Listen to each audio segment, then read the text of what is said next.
আসসালামু আলাইকুম। সবাই কেমন আছেন? আশা করি সবাই ভালো আছেন। আমরা সব ভাই ব্রাদাররা একসাথে মিলে বের হই একটি ডে লং ট্যুরে। বাট কোথায় যাব এখনো আমরা কিছুই জানি না। তাই আমরা হঠাৎ ডিসিশন নিই আমাদের আরও একটি কাজিনকে আমাদের সাথে জয়েন করানোর। তাই আমরা রিকশায় চেপে তার বাসার উদ্দেশ্যে রওনা হই। আমরা আমাদের কাজিনের বাসায় যাওয়ার আগেই আমরা দেখতে পাই আমাদের কাজিন তার বাসার নিচেই আমাদের জন্য অপেক্ষা করছে।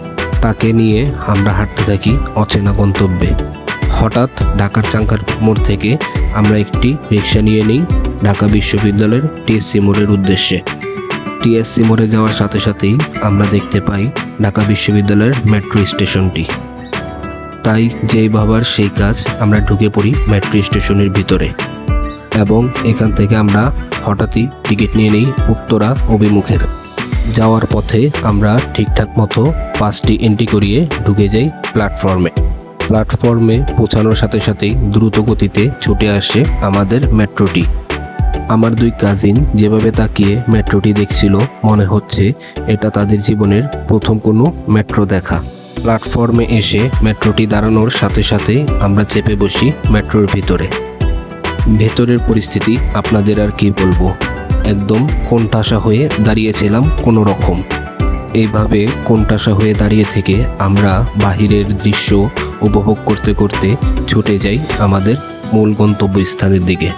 মেট্রোটি উত্তরা সেন্টার পয়েন্টে যাওয়ার সাথে সাথেই আমরা মেট্রো থেকে নেমে পড়ি এবং উত্তরা সেন্টার পয়েন্টের বাহিরের দৃশ্যটি বেশ উপভোগ করি। এটি হচ্ছে উত্তরা অভিমুখের শেষের স্টপের আগের স্টপ। মেট্রো থেকে নেমে আমরা এখানে দাঁড়িয়ে বেশ কিছু সময় কাটাই। তারপর আমরা মেট্রো সিঁড়ি দিয়ে পায়ে হেঁটে নিচে নেমে আসি।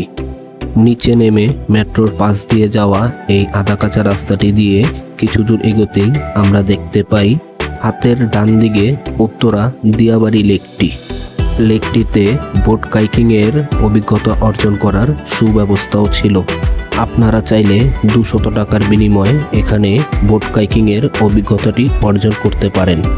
এখানে বাচ্চাদের জন্য একটি ছোট পার্ক ছিল, যেখানে বেশ কিছু রাইডসের ব্যবস্থাও ছিল। নির্ধারিত মূল্য পরিশোধ করে চাইলে আপনারা এই রাইডসগুলো উপভোগ করতে পারেন। আমরা বোট কাইকিংয়ের জন্য কেউ আগ্রহ দেখাইনি, কারণ আমরা বেশ সাহসী। লেকে অবস্থানরত অবস্থায় হঠাৎ আমাদের মনে পড়ে ওয়াটার বলের কথা। ওয়াটার বলের এখানে এসে আমরা দেখতে পাই তাদের এই রাইডসটি কিছুদিন বন্ধ থাকবে। তাদের লিগ্যাল নোটিশ দেখার পর আমরা এখান থেকে চলে যাই বক্সিং খেলার উদ্দেশ্যে। বক্সিংয়ে আমার পয়েন্টই ছিল সব থেকে বেশি, প্রায় 967। তাই সবাই আমাকে বাহাবা দিতে ভুলবেন না যেন।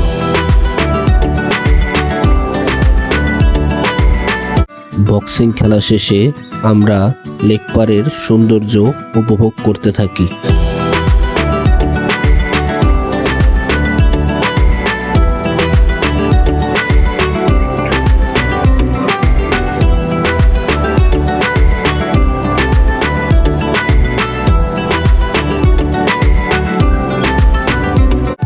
লেকপাড়ের সৌন্দর্য ও শীতল বাতাসের মেলবন্ধন উপভোগ করতে করতে আমরা চলে যাই কাশফুলের উদ্দেশ্যে। শরতের প্রথম দিকের কাশফুলের দৃশ্য আমাদের সবার মনে প্রশান্তি এনে দেয়। বোট কাইকিং, ওয়াটার বল, বাচ্চাদের বেশ কিছু রাইড সহ কাশফুলের দৃশ্য সত্যি খুব অসাধারণ লাগছে। এই জায়গাটি ঢাকার ভেতরে হওয়াতে চাইলে আপনারাও আপনাদের পরিবার পরিজন নিয়ে একদিনের জন্য এসে ঘুরে দেখতে পারেন। এখানে আসলে প্রকৃতির এক মেলবন্ধন আপনার মনকে ছুঁয়ে যাবে।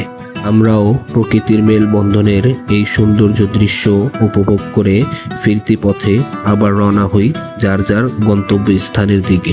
ভিডিওটি ভালো লাগলে লাইক, কমেন্ট এবং সাবস্ক্রাইব করে দিন। ধন্যবাদ।